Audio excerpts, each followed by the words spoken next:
بعضی از دعوتگران با تصوف یعنی دعوت میکنند و بعضیشون گفتن حتی که تصوف فرض است و حتی که بهترین طریقه این تصوف است. بعضیشون گفتن و درباره این کمی بر ما شرح میدادید.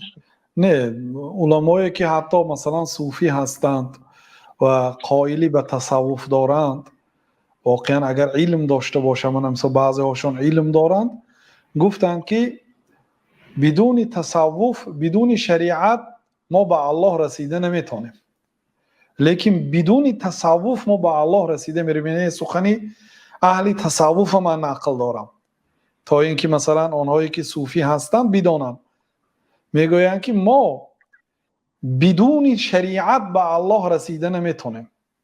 یعنی ما رازگی الله تعالی رو به شریعت یافته نمیتونیم، اما به تصوف میتونیم.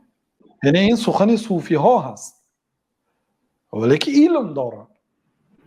بنابراین برادران، ما حاجت به تصوف نداریم مادامی که شریعت داریم. پیامبر صلی الله علیه و سلم، ما الله تعالی رو به واسطه همین شخصیت میشناسیم، به واسطه شریعت میشناسیم، به واسطه قرآن و سنت. بنابراین حاجت به تصوف نداریم.